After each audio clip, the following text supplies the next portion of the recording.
It's a grind. But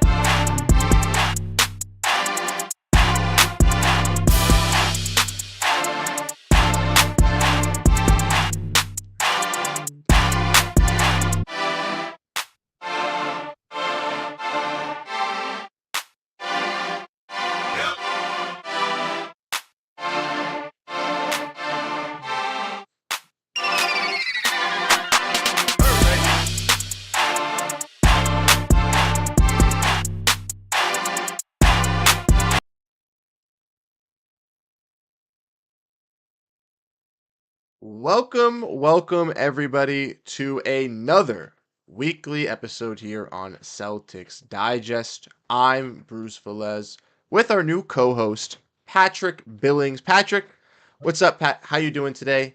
Let the fans Bruce, know what's up. we're doing great. Happy to be here. Happy to be on my first stream with you, and it's gonna be a good time. Got a lot of Celtics news that we got to talk about. Got the game at 7 o'clock, so I'm ready to get going. Talking some Celtics.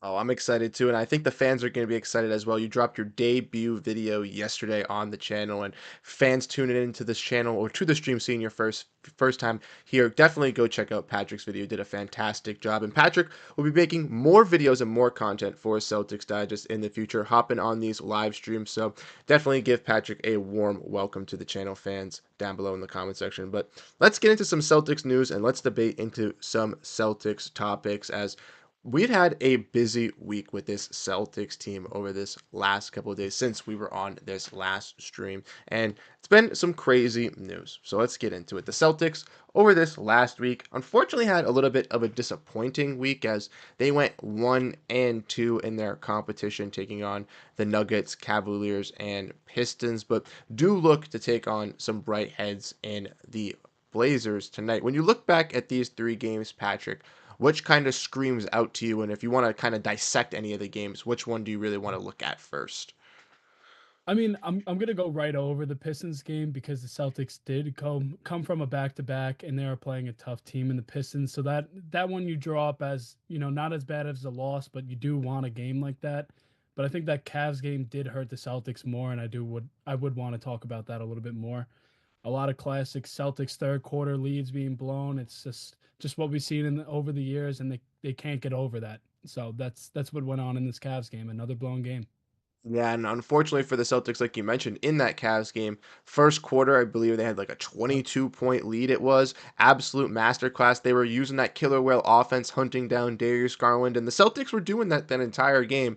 But the Cavs had a little bit of a rebuttal, fighting back on guys like Sam Hauser, Peyton Pritchard, and Luke Cornett weren't the greatest in plus minus versus the Cleveland Cavaliers, and it was just Donovan Mitchell. He was just attacking this Boston Celtics team and just going relentlessly at the rim, just scoring against the squad. And it's not like the Celtics didn't have any high scorers either. Jaylen Brown and Jayson Tatum both went absolutely nuts, but they still can't pull out the win because they can't close games. And Joe Mazzulla loves when games get like that because they learn from it as we're getting to playoffs. But you know how his quotes are, you know how he talks, and he just wants to make it sound a little bit more positive. But I've seen it too many times, and I need them to get over that.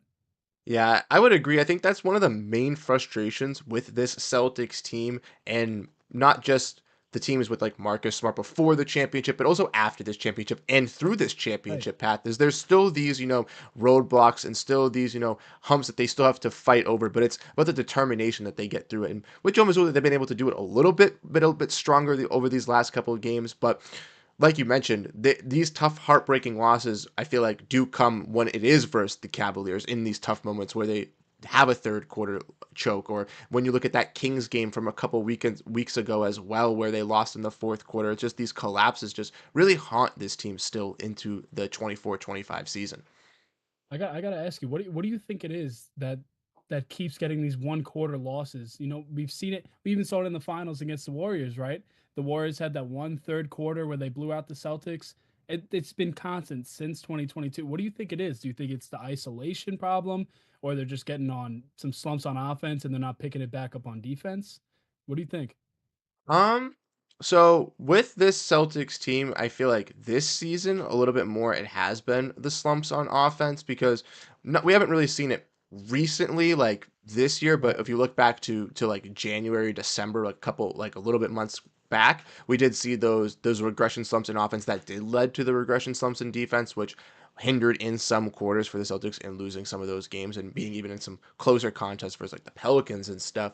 But I think versus the Cavaliers, it was just ultimately just them coming out of the gate stronger, and ultimately the Celtics just being a little bit more timid and relaxed coming into that halftime, knowing that they still comfortably had a lead and were playing against a tough Cavaliers team. And I truly think that the Cavaliers went in with a little bit more heart into that third quarter with Donovan Mitchell leading them in that second half. What do you think, Patrick? Man, I don't know because the problem was in the past was a lot of guys when they get into an offensive slump, they go and look for the isolation, especially if it's Tatum at the top of the key and they're looking for something else. But they have other guys that can help them get out of their slumps. But Porzingis in and out of the lineup definitely hurts. Jrue Holiday in and out of the lineup again. So I think it's just a regular season problem right now for me. But when it comes to the playoffs, I'm not too worried. But this team doesn't like to win at home in the playoffs either. So I guess that could be more of my concern at that point. But I don't know. I definitely hate blowing these 20-point leads, regardless of the situation, playoffs or regular season. It all hits the same.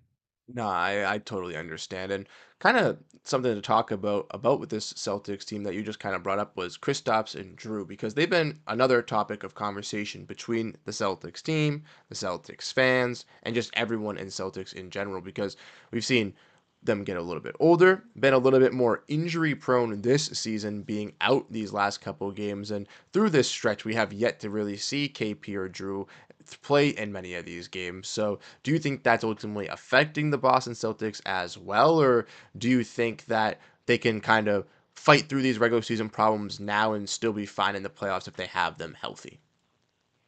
I think the Kristaps Porzingis being out has been more a concern because Jrue Holiday hasn't been in many games. It feels like this year, and they've had guys like Derrick White be able to pick up the slack on defense, and of course Jaylen Brown and Jayson Tatum are no slouch.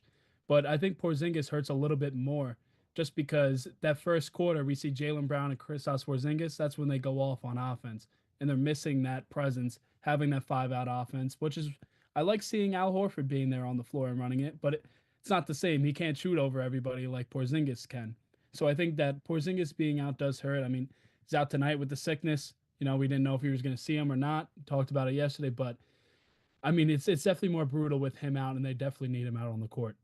I agree, and I think Kristaps added so much for this Celtics team as that vertical post threat that the Celtics needed, right? And we look back at well, teams past of the Celtics, right? They never had that true dominant big man. They always compare the KP trade to like the KG acquisition of bringing in that dominant big man, but even not even to that level of high regard, you still look at it as so dominant because you look at the Celtics a couple of seasons ago. I remember when they got like Tristan Thompson, and everyone was like, "Oh, Tristan Thompson, we got him back! Like we got a dominant center." It's like the levels, you know what I mean? The from the Yeah, Tices absolutely. and the Zizic Oh, and everything of those natures to finally getting like a guy like Kristaps Porzingis. He's been so valuable for the Celtics team. And a lot of people critique Kristaps Porzingis as well because with Kristaps being out, there was some stats that showed that the Celtics thrived better with him out in the lineup. But I still think having Kristaps on this team and with them in the pick and roll, pick and pop, whatever you want to use as a defensive rim deterrent, rim protector is so much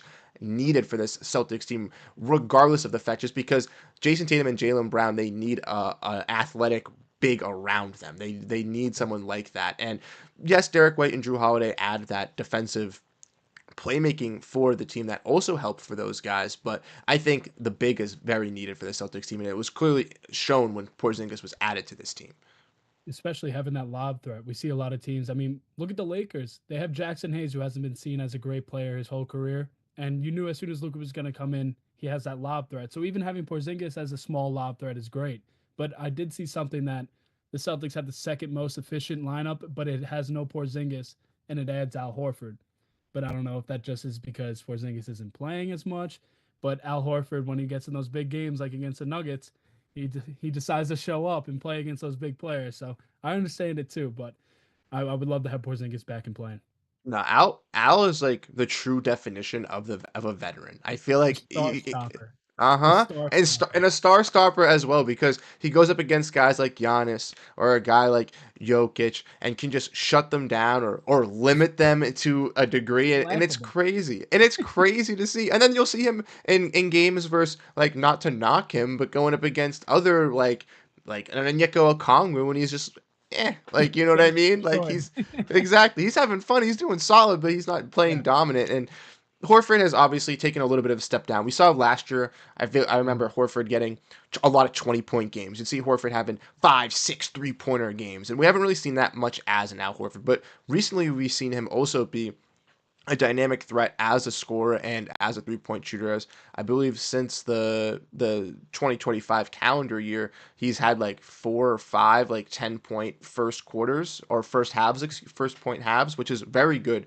for a player in Al Horford to kind of get that offense going. Because like you mentioned, without Kristaps Porzingis being out, they need to have that extra oomph of offense from these other guys, specifically guys like him, Pritchard, Sam Hauser, and stuff like that as well.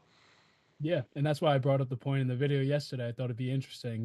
We talk about a guy like Luke Cornett. He brings the lob threat. He has that interior defense, and if he's able to get a little bit of a jump shot, I mean, I don't know, Bruce. I mean, he might be able to put at least one up and give it a look. I mean, that's the thing with Luke Cornett is you mentioned that as well. I think a lot of Celtics fans want to see Luke Cornett shoot threes because they saw him do it in college. They saw him do it when he kind of entered the NBA. The one problem is that with the Celtics, they have so many 3-point shooters. I feel like that limits it, but I also feel like it's kind of like a trick in the dark, like you kind of mentioned, because they're not gonna game plan for Luke to take those 3-pointers. No. So if they see Luke Yeah. just randomly out there and they just why not let it fly? Let it fly. Yep. You know what I mean? Just let it happen. And I think that it would throw off the opponent as well. I'm 100% in agreement with you on doing that. Let's look at some of the comments. Well, we got that here as well. We got Landon saying what's up. What's up, Landon? Celtics are more lethal when KP, even though with KP, even though they win without him, I agree. And when Horf puts up 15 in 8 games, the Celtics never lose. Ooh, that was like the Nuggets game, right? He put up Yep. 19. They had a great game up against Jokic. I mean, you take that all day. And that Especially was for the a guy his age. Of course, we have Doris Burke kind of sending some shots at the Celtics every single time. But I mean, who doesn't love Al Horford? He's gonna hit those open threes in those big games. He does everything for the Celtics when it matters. What are your thoughts on Doris Burke sending those shots? Because I agree with you. She always be clapping at the Celtics for no You know what? reason. Well, we can always bring up that playoff game against the Sixers when Tatum had her in silence for 4 straight minutes. So that's all I'll give her credit for. Not, not like her comments. She's a hater. Yeah, I would agree. I would agree. And the Celtics, luckily, like we mentioned with Horford, got that big dub first. The Nuggets, they were able to pull away and kind of erase that Cavaliers loss, that Pistons loss, like you mentioned, off the back to back. I'm not as mad about that Pistons loss, to be honest. Like you mentioned, the Pistons are a young, entertaining team. And the Celtics have had their battles with the Pistons already this season. So it's not like they need to really show how much they need to dominate versus this Pistons team. But we look forward for this Celtics team and for this Celtics week. We kind of dive in and look at the games ahead. They have the Blazers tonight, which you did a little bit of a look ahead in our video that we broke down yesterday. But we can get into some more injury updates revolving around them. They got the Sixers also tomorrow in a back-to-back. The Lakers on Saturday, where Luka and LeBron come to town, and then the Jazz on Monday. The Thunder game it will be next week. So the Celtics got 4 games going into this week. Before we dive into the Blazers stuff, what is your prediction for this 4 week or 4 game slate, Patrick? What do you think the Celtics will be able to do in these next 4 games? And what game are you eyeing the most out of these four? Man, I mean, it's really tough because of like talking about the injury report and seeing who's going to be out for today, and then we have the back to back. So I don't know how the Celtics are going to play this with playing guys. Seeing JT being out tonight, which I really didn't hear anything about that until today, honestly. So I think they take this as one where we could get some guys some rest against a young Trailblazers team. They're still pretty tough, and then the 76ers, of course, just injury woes everywhere. But I think that Laker game is the one that's most interest, of course. We got LeBron and Luca coming into the TD Garden for the first time playing together. How could that not be the one you circle? No, I completely agree. The Lakers Celtics rivalry obviously is one that is tested to be matched, you know what I mean, with the history, the legacy of the franchises. But now with Luca coming, I made a kind of joke when they traded for Luca, like, oh, Luca versus Tatum, Celtics versus Lakers rematch in the finals. But it's looking like it could potentially happen right now. Lakers are the 2 seed in the West. They're playing good. Look The great. Celtics are playing good. We could see LeBron versus Luca rematch in the finals, Celtics versus Lakers. The NBA would love to see that. I know fans would love to see that. It would be absolutely crazy. But what do you think? Are you also circling that Celtics Lakers game over that Thunder game? Yes, I would be circling that Celtics Lakers game 100%. I think that LeBron versus Jaylen Brown is also a good matchup. You got Derrick White and hopefully Jrue Holiday being able to play. Maybe Right. I'm hoping Kristaps can be back versus this Lakers game as well because we definitely would love to have an interior presence versus Jackson Hayes and their limiting inside presences that they have over there. I think that would definitely help us out. But yeah, that's the game I'm definitely looking at. The Sixers without no Joel Embiid, and like you mentioned, coming out of the back to back. Same with this Blazers game. I think the Blazers game will be interesting just because they do not have as many guys, which we'll get into it just a little bit. But the Jazz game is, I think, will be a Celtics win. This interesting. We got a this is a long home game stretch right here for the Celtics as well, right? Yes, yes, they got it. We haven't seen that in a long I time, was but gonna I think say. they need that. They need that against good teams because, like we just said, when it comes to the playoffs, they're not doing well at home. They're one of the best, I think, the best team on the road in the NBA still. So they really need to learn how to win at home and learn how to close some games. I totally agree, and I think that this test, like you mentioned, will kind of stand that, right? The Blazers, not that they're Right. a bad team, but they're a really hot team in the Western Conference right now with a young core. They've got some Sixers, players. They've got mm-hmm. some players. I just watched them. I went to the Nets Blazers game and I'm watching guys like Shaden Sharp. He was incredible on offense lately. Tumani Kamara, defensive player of the month in the West. I mean, they got some young guys, sneaky guys. Aiden's been out of lineup. Robert Williams, I think he's out of the lineup tonight too, which stinks. I wish the Time Lord could play, but uh, but yeah, this team is they've got some guys. They've got some talent. Delano Banton also coming back into town from Uh, the the homecoming for Delano Banton. yeah, Delano Banton coming back to Boston tonight. But yeah, they definitely got a young, interesting team. I'm very excited for them. And to get into the injury updates and kind of look at that, I got this from Ian. So, Jrue Holiday, Kristaps Porziņģis, and Jayson Tatum have all been ruled out for the Celtics tonight against the Blazers, in which Jaylen Brown, Peyton Pritchard, and Derrick White are available. Now, those would be, I guess, the 6 people on the injury report. I'm guessing Al is not out, right? Al is going to be playing. No, I last time I had checked on ESPN, they had Porzingis and Peyton Pritchard as game time decision, but I saw an underdog that Pritchard is playing and Porzingis is out. It was just those three that you got on the screen. Okay, okay. So that allows at least Al to be playing, and then Al will probably be out tomorrow versus Philly. But with no Joel Embiid, they don't necessarily need Al, so that kind of makes sense for them to do that this way. And I like that for this Celtics team. With seeing this lineup, what's your kind of prediction for the starting five? Because no JT, no KP, no Jrue. That's 3 starters out for the Celtics. You figure Horford's probably thrown in there with Jaylen Brown and Derrick White, but I do think they it's Sam bring Hauser, right? Sam Hauser. Sam Hauser? And do you think Pritchard gets the start, or do you think they go with a big? No, I Yeah. think they like to run that Hauser lineup when JT's out. But Mm-hmm. I think honestly we're gonna see a lot of Drew Peterson today, right? Usually when Tatum's out, Drew Peterson plays over Yeah. Jordan Walsh. So we'll probably Yes. see some of him tonight. I mean, I'd love to see some Drew Peterson. He's also been a very, very exciting young piece. And I feel like the two-way guys for the Celtics team also as well have been very intriguing because Joe has given them that leash to play. We saw Peterson get the run, like you mentioned, in Cleveland, like early on in the season, which was very weird to say the Yeah, least, out but of, out of nowhere, right? out of nowhere, but it was nice to see at least to give him that trust. Then we saw JD get some run as well, you know what I mean, through some these couple stretches. I Mhm. don't believe Watson got any run with the Celtics team Um, mainly with this. I think he just played in Maine, but those two guys have gotten some run and maybe the potentially the new two-way as well for the Celtics team could get some run as That is another interesting topic to dive in as well, Patrick. Yeah, I mean that could definitely be interesting too. I love to see him and Pritchard get back to playing together again, playing again together. I mean, that would always be fun. You know, you always like to hear stories like that. But the Celtics got to get into a blowout for that, I think. So, Yes. I mean, like we said, you know, we're missing a lot of guys. I think it does make sense with Tatum's injury kind of coming out of nowhere, coming off the back to back. Give him a little bit of a rest, call it an injury, have him play tomorrow against Philly, and then hopefully have everyone ready for this Lakers matchup. I mean, it's definitely needed. We need that.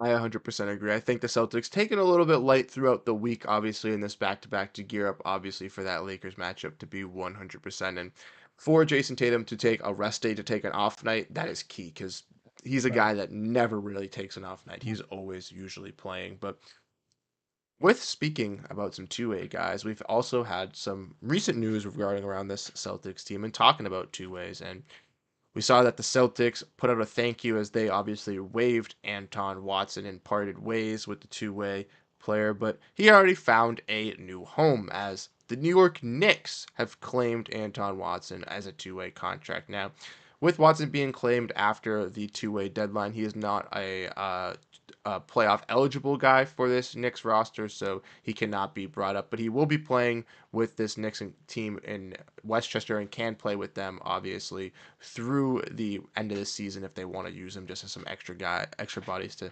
save some of their guys for the playoffs. And in that way, the Celtics signed Miles Norris, who had played with the Atlanta Skyhawks for a little bit, played with the Memphis Hustle recently. He's obviously been pretty solid, and Joe Mazzulla went on to say that the Celtics did sign Miles Norris because of his length, his athleticism, and he's shown a decent ability to shoot the ball. Also adds that someone that Peyton Pritchard has vouched for as a college teammate. Now, like we mentioned with Miles Norris, Ports were 6'7", looking a little bit seem bigger than 6'7", 6'8", potentially 6'10". What are your thoughts on Miles Norris? What are your thoughts on Anton Watson and everything that is kind of unraveled with this Celtics team and the two-way stuff? Because it's a little weird for, I think, as well, for this to be happening. It was a shock. Two-way Yeah. Celtics, kind of out of the blue after winning on Sunday. Didn't really, it felt unordinary, to say the least. Right. There's been a lot of moves throughout the league with a lot of two-way guys getting gone. Like the Knicks have picked up a ton of guys. They picked up like they lost Moses Brown to the Mavs, which I thought that would have helped them, but that's besides the point. I think it's just tough with the Celtics team. I mean, these guys don't have much of an opportunity if we have guys like JD Davidson that's not really getting the opportunity, you know. So it's really hard for someone like Anton Watson to come in and get some minutes and have some valuable time with the Celtics. But I remember when the Celtics first got him, I'm pretty sure we drafted him right out of Gonzaga. I mean, he was a great player back in college, but I mean, moving along from him, I mean, it doesn't hurt us as much. You know, I think that they have their guys set, and hopefully Miles Norris will be able to bring some length to the Celtics team and in that great shooting, like Joe Mazzulla said. I mean, it's definitely needed. If he's 6'10", that's great. Sounds like a little bit of a Delano Ben if he could handle the rock. I mean, maybe it's him 2.0, but again, it's tough to find some time in this lineup. The Celtics have probably the best 10-man rotation in the league. It's really hard.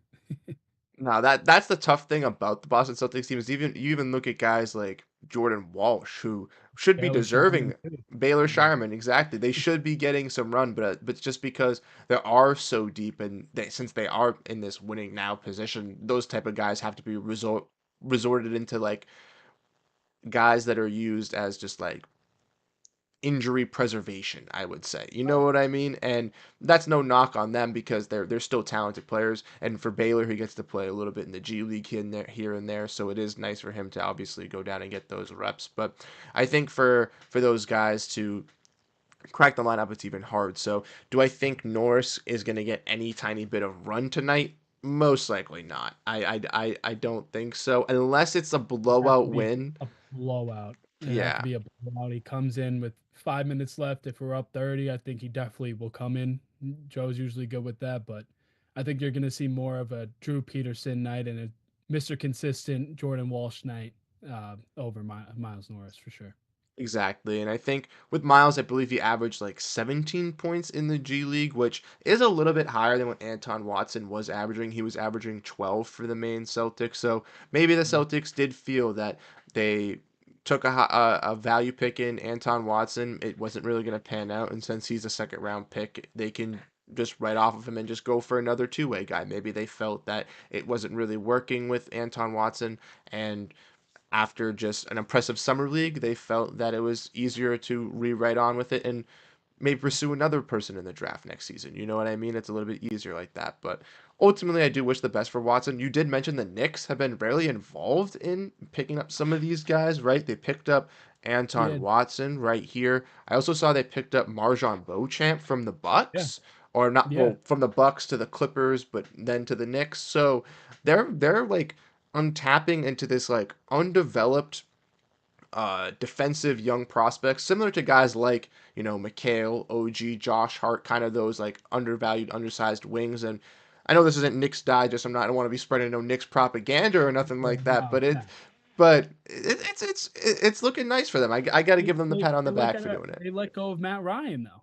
Oh, No more Matt oh, Ryan. They got rid of Matt Ryan, and I think it was I think Jacob Toppin as well, and then they filled in with these two guys. okay, okay. So I didn't know that they got rid of Matt Ryan. Yeah. That's I did. They let go of him a couple days ago. I mean, I was okay. pretty surprised. I mean, you would think they would want some shooting. I mean, I'll take Mm-hmm. him. I'll take some Matt Ryan. I mean, I definitely will take some Matt Ryan, add some nice shooting off the bench or something yeah, like that. And with the Celtics team, they still do have that open roster spot as well. Now, I don't think they're gonna fill it immediately, but I think they're gonna wait to the end of the season. But who knows? You could potentially see another two-way guy be brought on for that main Celtics team if they were to bring up one of these guys, or maybe they waive another two-way guy or something like that. Who knows what's up the right. sleeves of Brad Stevens and this Boston Celtics team? But see Miles Norris kind of bring in. Is there anything that you're really intrigued with Miles Norris? I know some Celtics fans have been kind of talking about him, but is there anything that you really like about his game or anything like that? I mean, I think just his length is very interesting, and the fact that Peyton Pritchard has really vouched for him. I mean, this must have been a talk beforehand. You know what I mean? Like this had to be brought up before. And Peyton Pritchard, like he does his workouts all in the off season. You ever hear about him talk about his workouts? So he Yes. brings all these guys from overseas. I wonder if Miles Norris was a part of that. So I wonder if he's got a little bit of Mm. more. I mean, but they're trusting Peyton Pritchard, which is great. I love hearing that. So I'm hoping that his length and his shooting is what's being talked about is will help out the Celtics team even more. I mean, gives them another option, I agree, and I didn't even think like you. I think that's 100% a valid point. That when you just spoke, I think that's 100% correct. That would make right? 100% sense that he would be one of those players. He, I believe, played in Turkey, so that I think will make sense. He's probably one of those teammates that he used as a one of those workout partners from overseas, and he was just like, hey, this guy's pretty solid. If you ever need a guy, or maybe they did keep an eye on him. I know the Celtics like not recently played, but had played the Memphis Hustle throughout the season as well this year. So maybe they got a good look at him through that and were like, all right, Peyton, is this guy good? Talk to him about it and realized, all right, yeah, this is a good signing for us and this is going to be someone to help out in the right direction. And I think Watson was kind of like, I don't really know much about him, but he seemed like a undersized big type of model, Yeah. smaller like four, kind of like a Al Horford, Grant Williams, Cam Johnson type of like build to me, kind of feel Mhm. like with Miles Norris, he's more like a wing, more explosive, more like we were saying, like lengthy, which is a little bit more what the Celtics need at that with finding guys like Craig and Jordan Walsh to kind of fill in that Yeah, role. Having another guy like absolutely. Miles Norris to just kind of throw into that gauntlet to see what they can kind of bring, I think is very valuable and would be more valuable for this team. Yeah, that's definitely a more valuable position and frame for the NBA right now. I mean, Mm-hmm. the Celtics do have baby Al Horford already. I don't, you know what I mean? I think he Yeah, doesn't get a lot of time, but I mean, he got a lot of time in Memphis. He was starting games. I think once Al really fades out, he'll pick up on that, but that's besides the point. I mean, I think you take length all day and just great defense if you're able to pick up 1 through 5. I mean, you really can't beat that because you could just constantly switch.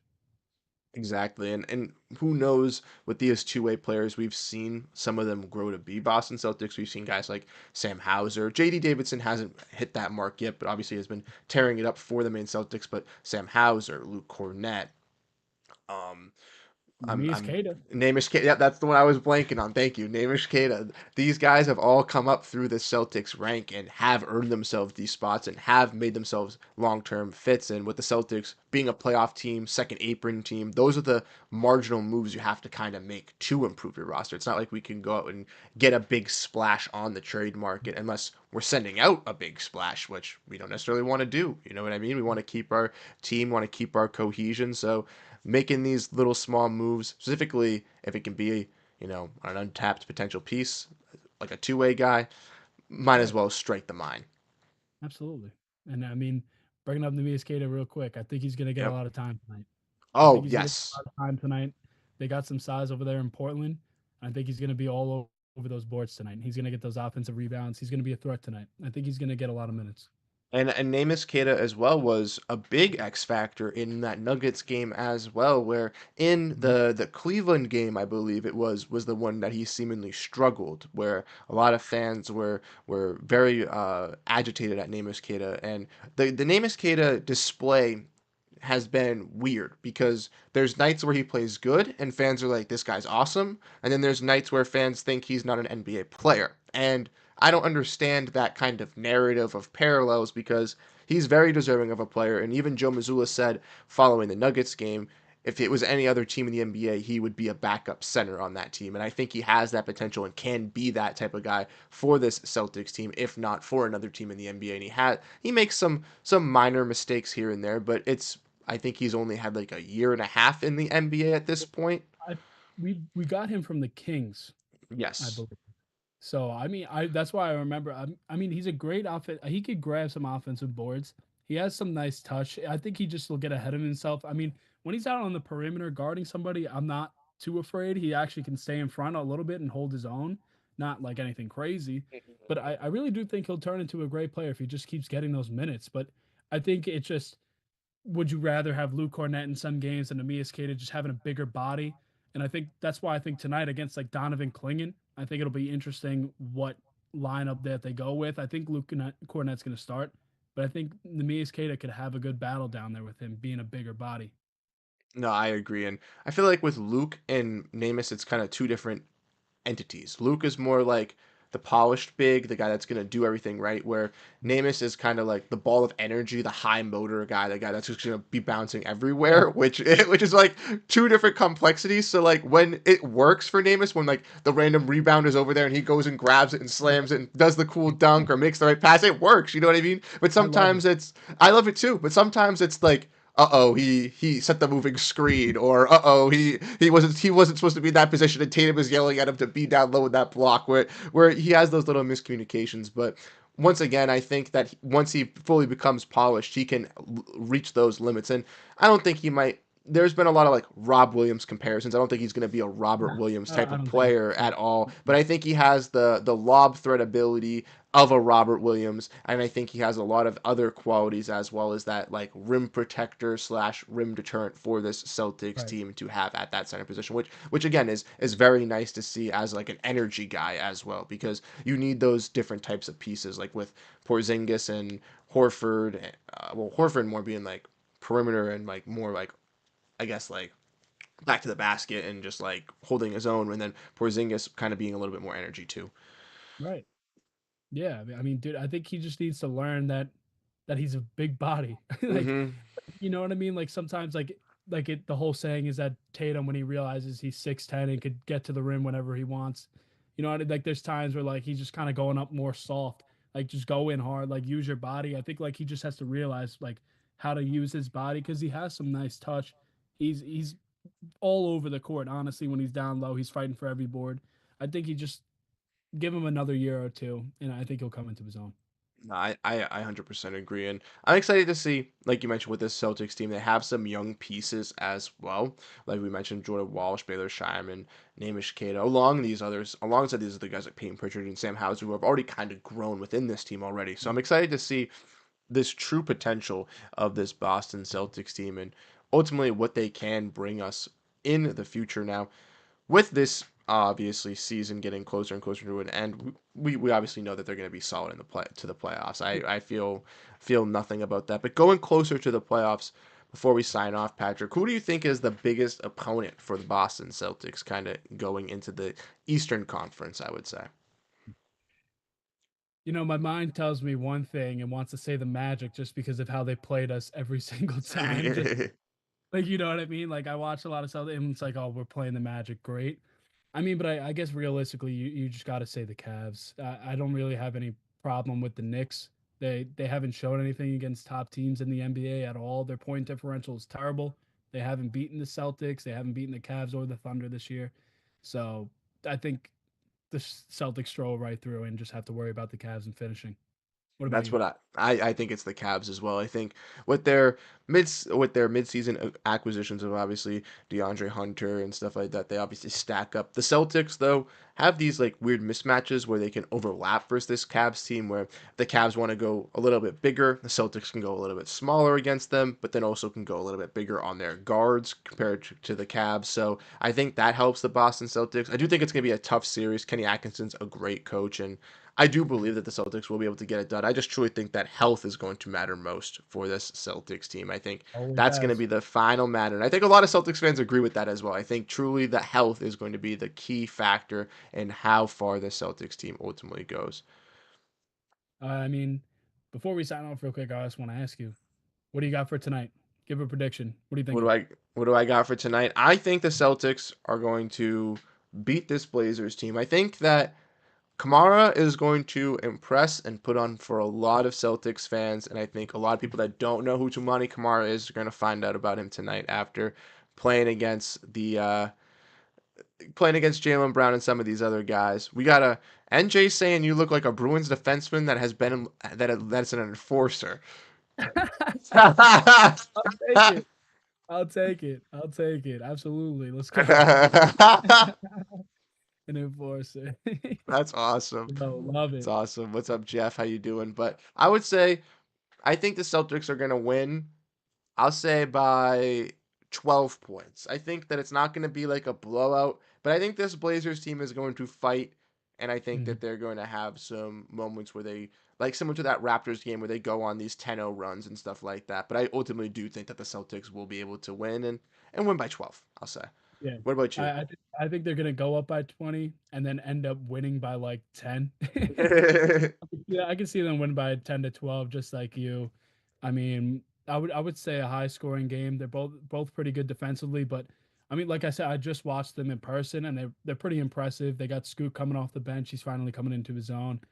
I mean, yeah, it's gonna be fun. Honestly, I think it's a pretty underrated game tonight. And the more I'm thinking about it, like we keep talking about Tumani Kamara, we haven't talked about Simons yet, but Peyton Pritchard MVP of the game tonight. I think it's a great.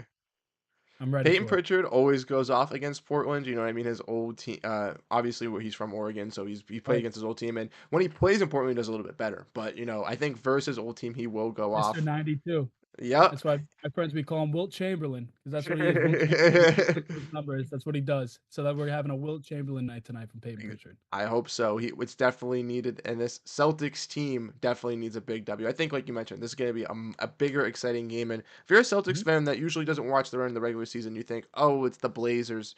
They're not going to be that great. Definitely tune on this game. They've been a hot team over the last couple months. And like you mentioned, we didn't even talk about some of their players. Scoot Henderson, Anthony Simons, Tumani Kamara, Shaden Sharp, Denny Avida, Oh my gosh, yeah.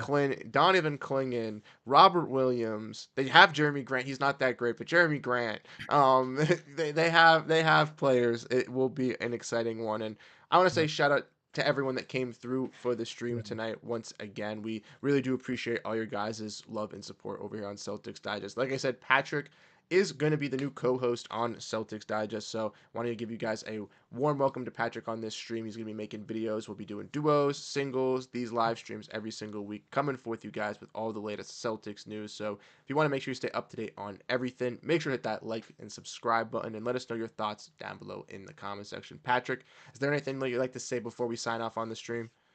Man, let's go Celtics. Let's get on a hot streak, man. Let's go. Get healthy and let's make a run, please. We got this home stretch, Bruce. We need this home stretch bad. Prove me wrong that we can win at home, please. I agree. I agree. Celtics got their 4 games at home all this week, hoping to win in this back to back, at least both of them, if not at least one. But let's see some good Celtics basketball. Signing off on Celtics Digest, your boys Bruce and Patrick. We'll catch you guys in the next one. Have a great rest of your night, and go Boston Celtics.